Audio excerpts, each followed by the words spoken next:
This is a Talk There Issues, and you're with me, Memory Banda. Art has been used in different platforms, and it is the model of change. It has been used as a form of bringing out resistance to change and to engaging the communities to bringing out about change that is dearly needed.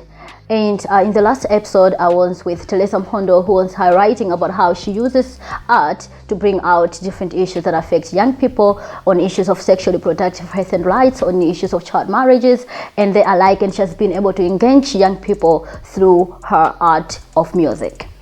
And today in the studio, I have phenomenal ladies who are amazing, and they are good at what they're doing, and they're passionate about what they do, and it's all about art.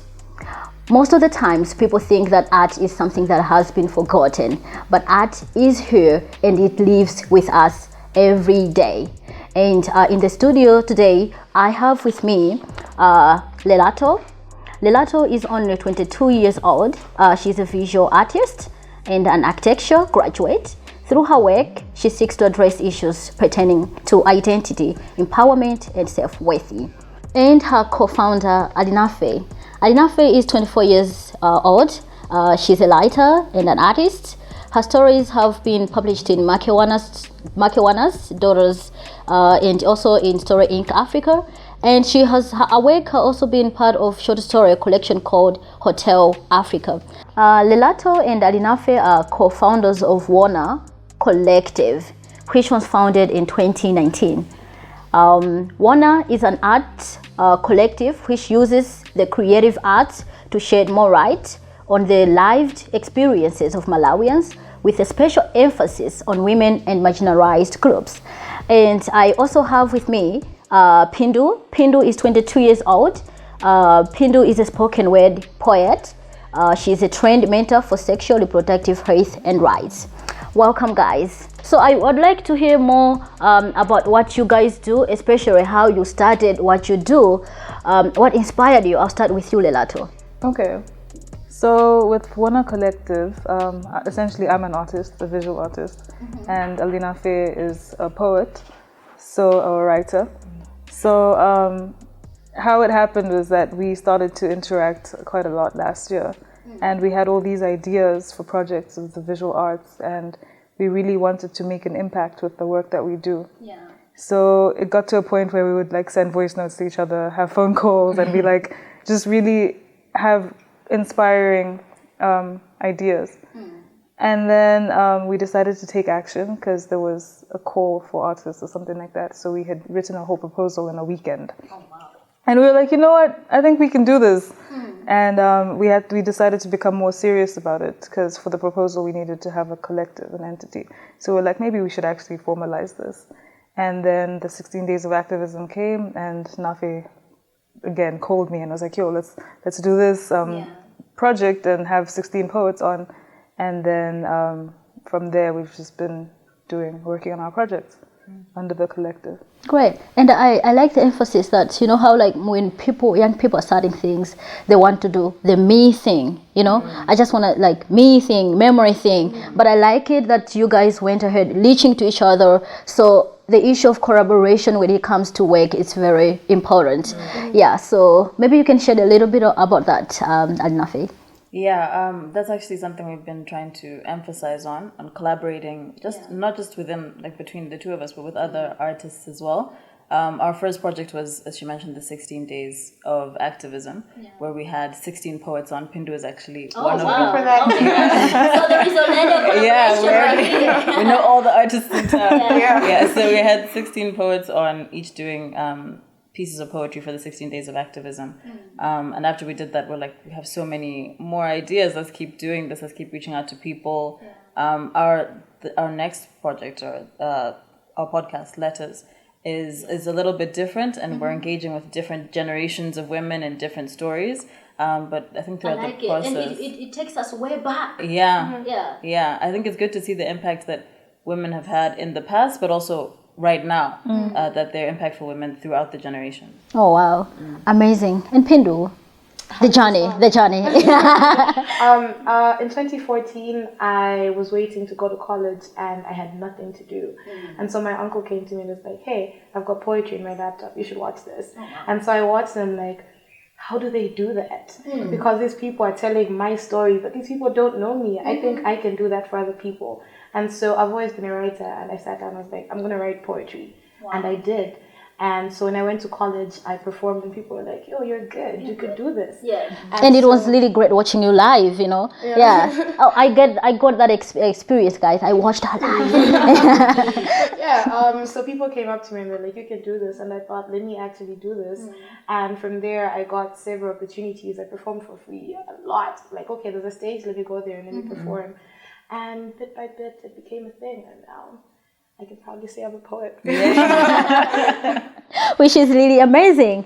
And getting back to you, Pindu, your work really has been very much inspiring in terms of how you have, like I said, you know how you hear poetry and it's like it's speaking to you. How do you relate that with what you do? Using poetry, reaching out to other vulnerable groups of young people, like, you know, it brings healing and all that. How do you separate that? So my mother is, she was a social worker before and now she's in project management. And so she used to work at Sadek refugee camp. And so I spent a lot of time hearing her tell stories about the women in the camp and how there's no one that's actually doing anything about the situations and all these stories that no one's talking about.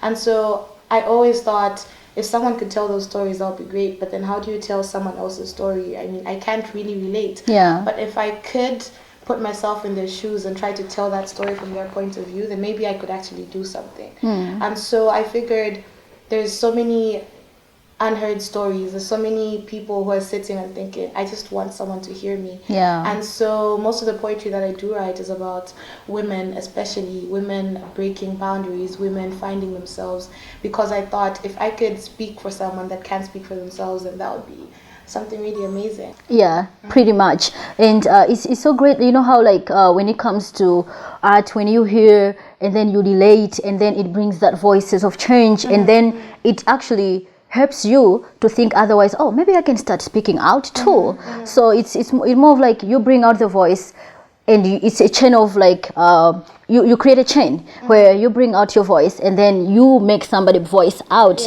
as well. And Alinafe, you talked a little bit about your podcast and the letters. Can you tell us more about your project? What impact is it bringing? So Letters it's a podcast. But we've also made visual animations, so it's kind of multimedia. So each letter is basically written by a different Malawian woman who has a story to tell.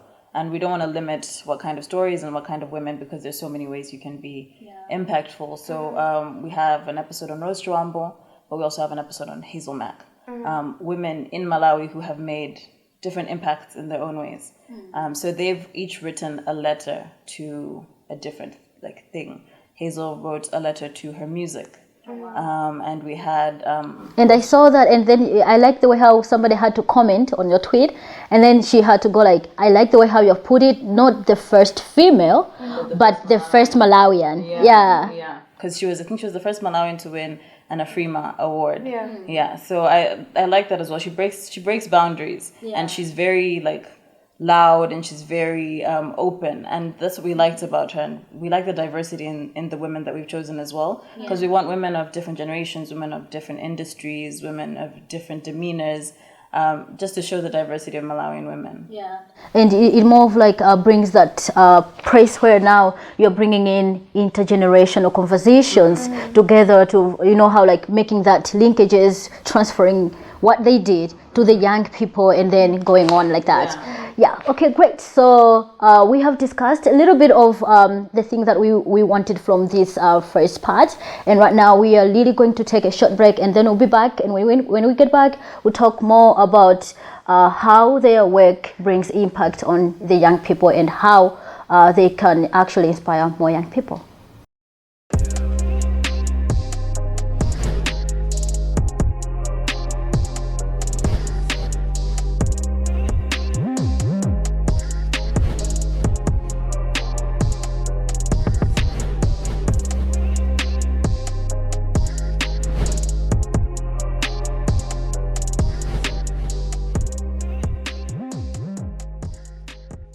And we are back. Before we went to the break, we have been discussing about the impact of the work that our guests today are doing. And right now we'll go a little bit into the way how I want to hear more from you guys about your work and how you relate that with other young people. I want to know how maybe your skills, what you do, can be transferred to other people and how you can work with other young people. And I'll start with you, Pindu. Your work. So you have been working already with young people. What has been the impact of your work? All right.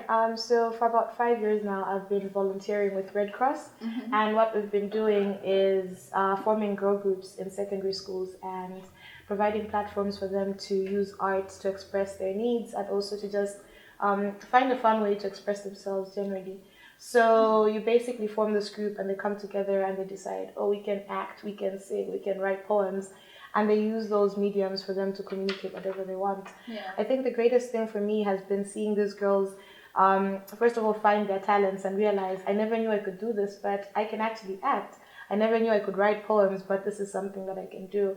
And so you see that with a lot of young people, they've got talents that they don't even know they have. Yeah. And all they need is for someone to be like, guys, this is something you can do, and provide them with that boost of confidence, that inspiration, and then they can do it themselves. Yeah. Maybe before I go to the next question, you have studied another subject that is very important and anyone of you can jump in. How do we ensure that young people realize their potential, especially when it comes to realizing that rise deep within them, that you're a poet? It came to a point where you said, oh, I can actually do poems, How do we ensure that young people come out to the spotlight with their talents? I think that the first thing you can do is to be an example. And we actually talked about this in one of our episodes for our podcast, is that before trying to be an inspiration, just be yourself. And I think in us being whatever, poet, artist, writer, I think that with the work that we put out, other young people will feel like, okay, so Lerato has done this, she's gone to school, or this is the path that she's taken, and she's able to do that, so therefore I can do it too. Yeah. And I think we have a lot of men in the creative industry, so I think that boys have a lot of inspiration, they have role models to look up to. So I think we're just trying to fill in that gap and be the women, and despite the fact that they're not a lot, we can still take up space and inspire other people to do the same. Absolutely. And coming back to your project, I just wanted to get more highlights about, how when we talk about issues of storytelling, it's a very powerful tool that actually we can use to break barriers. How do you use that in your work? I think I've noticed in the things that we do, my storytelling comes out a lot. Yeah. And you have been featured in Makewana and all that. Yeah. So I've been writing for a while, since I was in high school. But it's only recently that I started submitting my stories to places. And I went to a workshop, which I always talk about this workshop because I feel like it was life-changing for me. I went to this one workshop, and the facilitator there was talking about how the problem here in Malawi is not that we don't have writers, because there are a lot of people who can write, but we don't have people who get published. We don't have people who publish their work and get it outside of Malawi. And for me, at that point, I had never even submitted my things to get published. So by him saying that, he questioned me. He said, why aren't you publishing your work? So then I started submitting, and in that year I got published 3 times. Oh, wow. And that's because I actually took that step to submit my work. So I think that's to get other, like what you were saying before about getting young people involved. Yeah. Is just to tell people to just submit, just don't reject yourself. Let other people reject you. Try every other platform. Yeah. There's so many platforms outside of Malawi, even within Malawi, that you can get exposed. Yeah. Okay, so we have really talked a lot about how young people can build their talents, how they can maximize on their talents. On a final note, do you think that the government is doing enough to make sure that artists are being exposed, to ensure that young people's talents are actually being exposed at the same time? Do you think the government is doing enough? No. That's a big no. I couldn't wait to say no. No. Do I have to elaborate? Yes. We all disagree. We want to know why. I just, it's so clear that the government does not support artists as much as it should, because we don't really have platforms that say, okay, as an artist you can do this. We don't have boards that support art. We don't have any actual organizations that are working for writers, for artists. We've got the Malawi Writers Union, and nothing's happening. We've got, what's it called? Atom used to tell people, oh no, drama, let's do this, let's try to promote acting, I know that, but nothing is really happening. There are no structures that are supporting you. There's no one saying, okay, as an artist, these are your rights, and this is how you can get your work out there. There's no, you get what I'm saying? There's no structure, there's no actual support. As an artist, you have to make sure you survive and that you get your work out there. And you bring yourself on the... You have to push for yourself. It's very much like an informal sector, in my opinion. Like, I think it needs to be formalized. Even when you look at the different ministries, arts, you look at the list and you're wondering where do we fit in? And like she was saying, you don't really know our rights and everything. So it gets to a point where you feel like you're alone, and you start to try and support yourself with your small communities. So there's just several different small art creative communities, and several things can be put into structure as something that supports all these people, instead of people trying to do things by themselves. And I think one of the things that's also stopping a lot of people from pursuing the arts, especially as a career, is because a lot of people don't know how to monetize it. So how, yes, I'm an artist, yes, I'm a writer, but how am I going to make money now? And I think now what ends up happening is we all know each other. It's a very small community of artists. And it's hard for us to break out. There's so much more Malawi, so much more artists out there who are struggling to get exposure, and we need structures in place to help them. Like, what about the artists in the rural areas? What about the artists outside of urban Lilongwe? There's so much more out there that needs to be exposed. We need to go beyond just, okay, I'll put out a poem and you share it on WhatsApp and then that's it. Actually, I was about to ask, how is social media or just technology helping in building up the artist community? I mean, if you just want to be seen and to be heard, you could definitely use social media and just put yourself out there.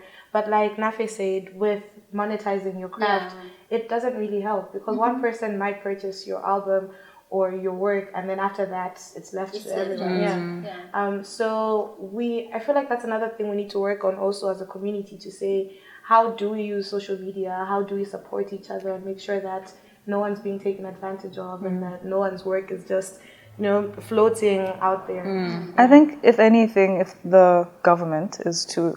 So I think if they're to make an intervention in the creative industry, they should really look at how art can be online. And I think this probably should work for a lot of the industries, because Malawi, I think I saw a statistic where the internet is very expensive, one of the most expensive in the world. It is. In Malawi, and also access to internet is like 14% of the whole country. So I think that for us to get our work recognized, it needs to be put on the international platform, because what happens is that people abroad don't really expect, unfortunately, anything good to come out of Malawi in terms of a creative industry, because they don't see what's there. So I think that we need to have a digital platform which is formal, which anybody can access around the world, and think about shipping methods for visual artists, and think about how the platform itself can regenerate income. It's sad when you're restricted just to the international platform, because the people who would care about Malawian stories are Malawian. So now if we're just putting all our work online, the real people in the communities, those are the people that we are targeting. So basically, what we are trying to say right now is that the use of art as for social change. Like, how do you say this? Like, do you think that the government does not really put so much effort into the art because it's being used as entertainment rather than for social change. Yeah, that's actually something we talk about a lot. I think that was one of our first goals for one, actually, is to create art for social impact. Not just art for aesthetics. Of course, it's going to be aesthetically pleasing. Of course, it's going to be nice to listen to, nice to watch, nice to look at. But we wanted to have an impact beyond that as well. And art is very powerful. There is so much that you can do. Like with the 16 Days project that we had people messaging us because it was the theme for last year's 16 Days of Activism was standing against rape.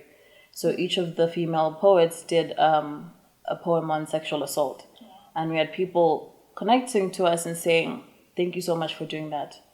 It's so people outside of Malawi, thank you so much for doing that. It was so nice to see someone telling my story.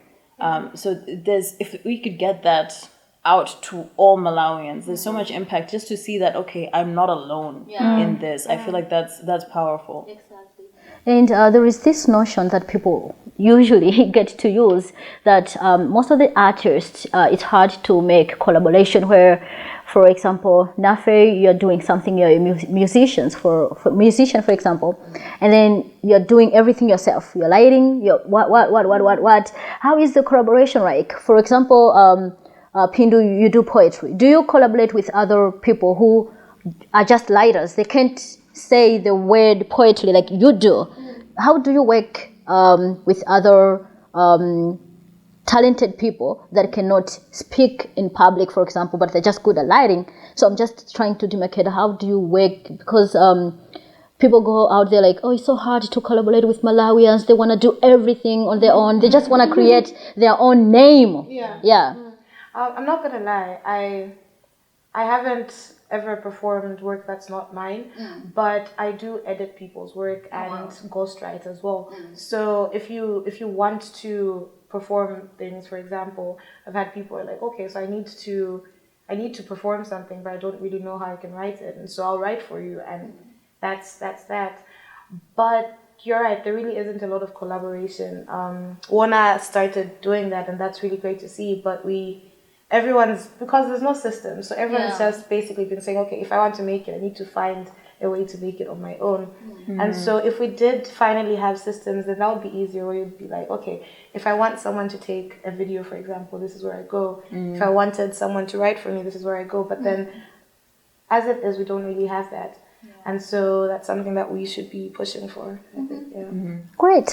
We have discussed a lot. I'm not sure if there is any takeaway or anything that you want to pop in. Yes. We're going to pop in. Yeah. So earlier this year, my friend and I started what we're calling Outspoken Malawi, which is basically a platform for writers, storytellers, and poets to share their work. Because I learned from my time in college that having a community of like-minded people critiquing your work, listening to you, really helps you to grow as an artist, especially as a poet.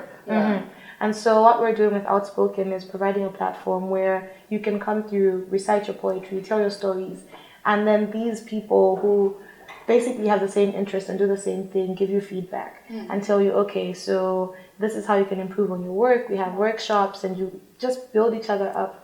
And so, yeah, that's what we're trying to do. Shook the table a little bit. We're shaking tables. We're shaking tables. Yeah, so that's what we're trying to do with Outspoken Malawi. And going forward, we want to mentor students in schools as well, so that they can also build on their talents. Amazing. Great. That's it, guys. We have discussed quite a lot of things, and this is something that we keep on building on. It's a very broad topic. So today you have been with me, Memory Banda. Until next time.